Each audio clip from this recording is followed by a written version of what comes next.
Entrevista. Estás en iSeñal, en Radio UBA, y ahora le agradecemos que esté comunicada con nosotros a Soledad Deza. Ella es abogada de Belén, y aquí hacemos un paréntesis porque Belén seguramente te habrá sonado en este último tiempo, porque es una película dramática argentina dirigida por Dolores Fonsi. Se trata de una adaptación de la novela Somos Belén del año 2019, escrita por Ana Correa, y narra la historia de una abogada que defiende a una mujer que está presa por haber tenido un aborto espontáneo. Habiendo hecho esta presentación, saludamos entonces a Soledad Deza, que fue la abogada de Belén. Hola Soledad, Lucila Estrada de Radio UBA te saluda. ¿Cómo va? Hola Lucila, un saludo para la audiencia y acá va, muy emocionada con las repercusiones de la película, ¿no? Sí, por supuesto. Bueno, igualmente yo quería preguntarte, empezar un poco, ¿no?, por el principio, para la gente que no conoce la historia, ¿qué fue lo que pasó y por qué tuvo tanta trascendencia este caso? Después obviamente vamos a hablar acerca de la película. Belén tuvo una emergencia obstétrica en el año 2014 dentro de un hospital público de San Miguel de Tucumán. A propósito de esa emergencia obstétrica que inició como con un dolor de panza, Sí. y que se diagnosticó como un abdomen agudo y se medicó de esa forma, Belén tiene un aborto espontáneo dentro del hospital. Y a propósito de esa atención, todo lo que ocurrió dentro de esa atención, ella es acusada primero de haberse provocado un aborto y después, en el marco del proceso judicial, ella es acusada de homicidio agravado por el vínculo. La particularidad que tiene este caso es que Belén nunca logra salir de ese hospital al que había entrado con dolor de panza, sino que es dada de alta directamente al penal de Santa Ester, que es donde permaneció 29 meses presa, hasta que logramos su libertad y luego revertir esa condena, ¿no? Anular esa condena. ¿Y vos cómo te enteraste de este caso y por qué decidiste intervenir? Yo me entero de este caso porque una de las psicólogas que estaba citada a declarar en su juicio me llamó para ver si jurídicamente ella, que había sido parte del equipo de salud que atendió a Belén, podía o no declarar en orden a las obligaciones de confidencialidad y demás que tiene el equipo de salud. Y a propósito de lo que fue una consulta quizás accidental jurídica, es que yo tomo conocimiento que esta chica estaba presa. Bueno, ahí que hice yo, Belén ya tenía otra defensa, ya su juicio se estaba por terminar porque su juicio duró solo 2 días. Yo me fui a buscarla a la cárcel, demoré 3 días hasta que di con ella. Pude tomar su defensa el día que a ella la condenaron. Ella tuvo una defensa oficial, que es la que la asistió en el juicio. Y bueno, ¿por qué tomé el caso? Y bueno, tomé el caso porque me parecía que era una tremenda injusticia la que había dentro de ese proceso, ¿no? Entonces yo como abogada pensé que podía ser algo trascendente y creo que en los hechos lo trascendente fue que a propósito de un caso particular terminamos nacionalizando un reclamo de justicia reproductiva que le sirvió a Belén, pero que luego nos sirvió a todas las mujeres y personas con capacidad de gestar, que pudiendo estar en la situación de Belén conocimos nuestros derechos, luego pudimos avanzar en la agenda de legalización. O sea, creo que la trascendencia fue esa, ¿no? Claro, por supuesto, porque hasta que pasó lo de la legalización del aborto, si una persona quería hacérselo, tenía que ser en forma clandestina, esto traía consecuencias de salud, pero bueno, no fue el caso de Belén y es como raro, no raro, esto de estigmatizar a una persona y que, bueno, que te condenen en caso de, si hubiera sido así, que hubiera sido un aborto que uno quiere realizar, ¿por qué condenarte, no? Bueno, no nos olvidemos que en el año 2014, su juicio se hizo en el 2016, Sí. pero en el año 2016 y en el 14, el derecho a decidir abortar no existía, no Claro. estaba reconocido. Entonces, el delito, o sea, la decisión de provocarse un aborto era un delito en cualquier caso. Estaba No es como penalizado. ahora, que hasta la semana 14 incluida podemos tomar esa decisión, es legal e incluye esa opción legal una alternativa terapéutica lícita, ¿no? Que es la que uno va a exigir al hospital. Entonces, en ese momento creo que la acusación de aborto provocado era una espada de Damocles en la vida de cualquier persona. Por supuesto. ¿Y cómo fue tu estrategia jurídica y la parte legal, ¿no? Para poder liberar a Mi Belén. estrategia jurídica tuvo tres argumentos. Por un lado, la defensa legal deficitaria que tuvo Belén, una defensa que contrarió la defensa material. Belén, cuando declara 3 veces, yo no parí ningún bebé. Su defensora que hace en el juicio dice, estaba en estado de shock. Casi que reconoce un hecho que ella misma había negado, defendiéndose a sí misma en su declaración como imputada. Luego, la otra estrategia fue denunciar la violación del secreto profesional que desencadena la nulidad de toda la investigación. Y finalmente, la arbitrariedad en la valoración de la prueba. Las evidencias que se habían recolectado tenían un montón de incongruencias. Por ejemplo, si bien había una autopsia que decía que había habido un nacimiento con vida, la autopsia tenía contradicciones intrínsecas. Además de que no había un ADN que vinculara a Belén con ese feto que encontraron dentro de un hospital, porque nunca se hizo un ADN, además la autopsia decía, por ejemplo, en una parte que el feto tenía 33 meses de gestación, o sea, claramente era una evidencia sesgada, por decirlo de alguna forma, y acá tomo lo que vos decías de los estereotipos, ¿no?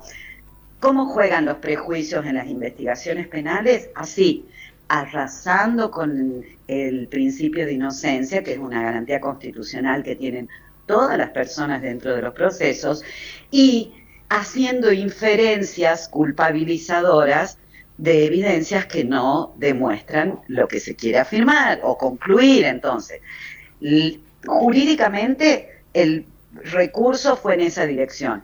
Y luego la estrategia también tuvo una pata comunicacional, porque había que traducir esta condena injusta en términos que la población la pueda comprender, y luego la movilización legal. Necesitábamos amplificar esa demanda de justicia reproductiva, entonces armamos la Mesa para la Libertad de Belén.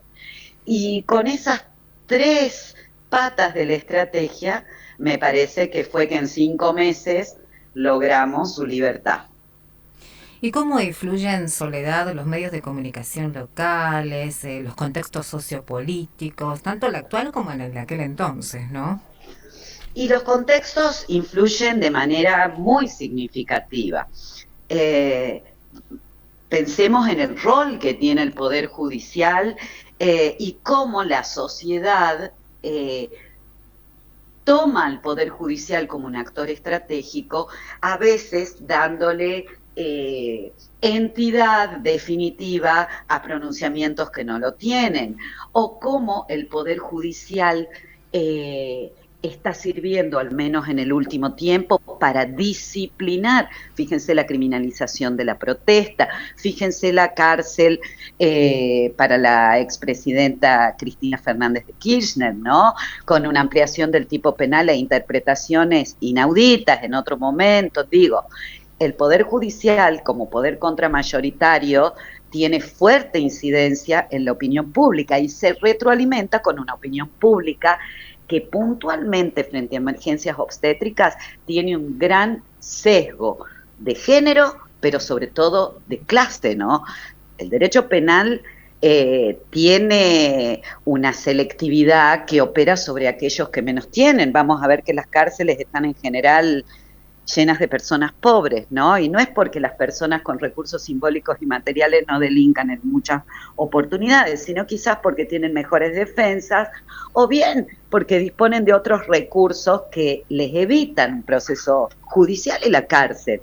Pero además, en el caso de emergencias obstétricas, lo que tenemos son fuertes prejuicios acerca de qué saben las mujeres sobre sus procesos fisiológicos. Entonces, como hay una mujer que tiene un útero, presumimos que saben cuándo está embarazada y cuándo no lo está, que si sabe cuándo está embarazada, sabe cuál es la edad gestacional, que Claro. si tiene capacidad de gestar, entonces sabe cómo conoce los síntomas afines con un aborto o con un parto en avalancha, un parto precipitado, de modo tal de evitar las que se desencadenen. Digo, hay presunciones que se hacen que no tienen un sustento científico, sino que está construido a base de prejuicio. Y eso es lo que reina o define muchas veces una declaración de culpabilidad. Soledad, ¿y cómo buscaron contrarrestar esta criminalización? Con esta estrategia, ¿cómo buscamos contrarrestar? Por un lado, dentro del proceso. Eso es importante que la gente comprenda, ¿no? Uno puede armar estrategias que vinculen lo comunicacional, lo jurídico y la movilización legal, pero tanto lo comunicacional como la movilización legal y social tiene que ir subordinada o detrás de una estrategia jurídica. ¿Por qué? Yo puedo hacer muchas marchas, muchas movilizaciones o puedo hacer grandes notas periodísticas, pero si yo no cuestioné adecuadamente la sentencia, no voy a modificar un pronunciamiento judicial. Por otro lado, en términos de comunicación, uno se tiene que preguntar, ¿qué comunico? ¿Por qué lo comunico? ¿Y cómo lo comunico? Porque Sí. a veces tenemos una intuición de comunicar algo y podemos entorpecer la estrategia judicial o bien instrumentalizar a la persona que está acusada, ¿no? Entonces, ahí también tener presente, tiene que estar el consentimiento de la protagonista del conflicto, pero por sobre todo tiene que haber una intención que vaya más allá de espectacularizar el caso. Y la movilización legal un poco es lo que aúne todo. En nuestro caso, la movilización legal tenía como finalidad traducir esa condena y lograr amplificar las bases de legitimidad del reclamo, porque Belén estaba instalada como verdaderamente una asesina de bebé. Entonces había que contar qué pasaba en la causa, por qué lo que los jueces decían que decía la sentencia en verdad no lo decía o no era afín con las pruebas que se habían recolectado. Entonces, la movilización legal, si no está detrás de una estrategia jurídica, a veces solo se destina a llamar la atención.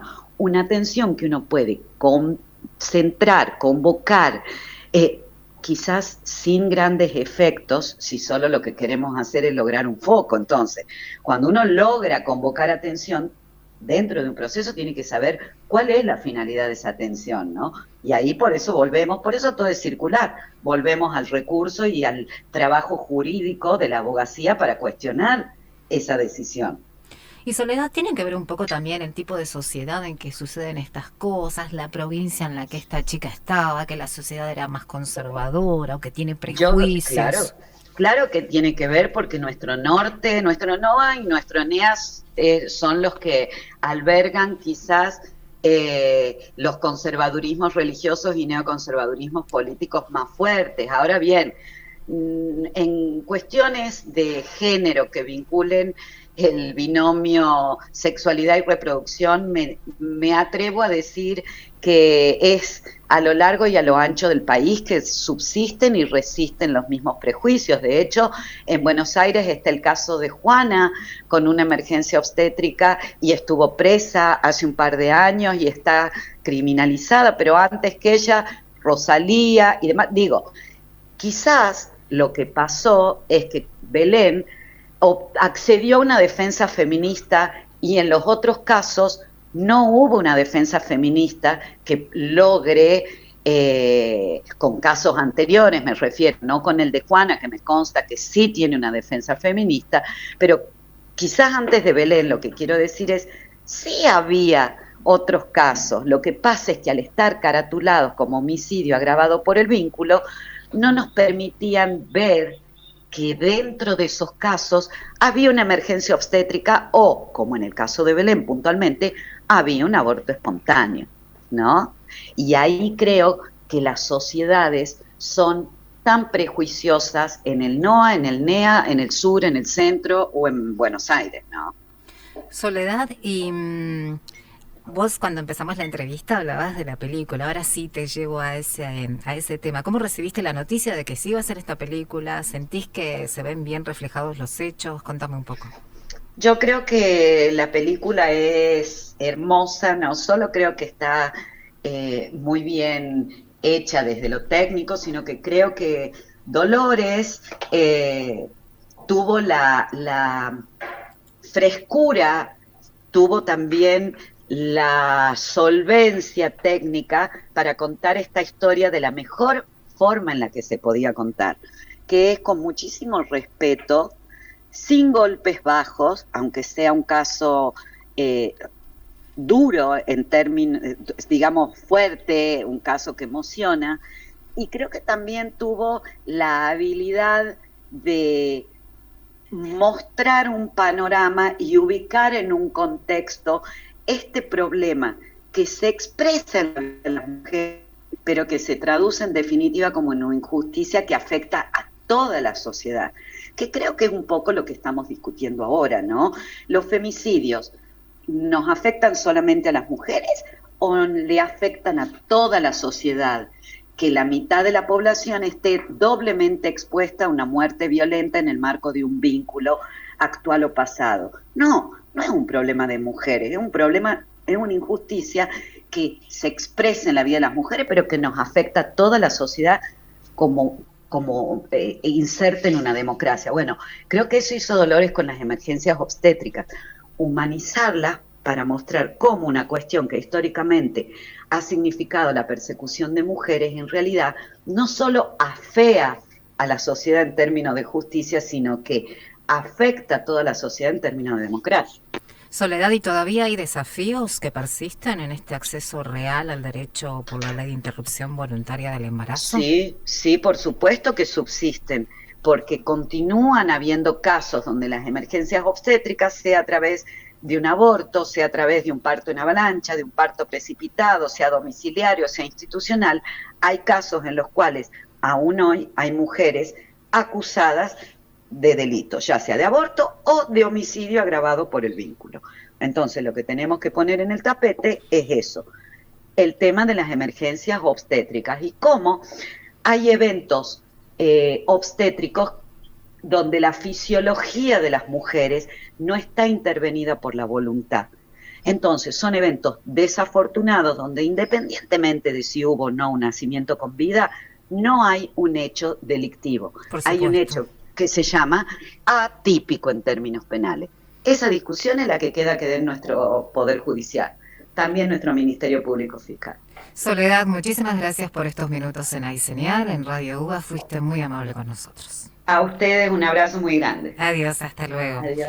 Recién hablábamos con Soledad Deza, ella es abogada de Belén, te pongo en contexto, seguramente has escuchado acerca de esta película de Dolores Fonsi. Belén fue una chica que en el año 2014 fue detenida porque la acusaron de haberse realizado un aborto espontáneo.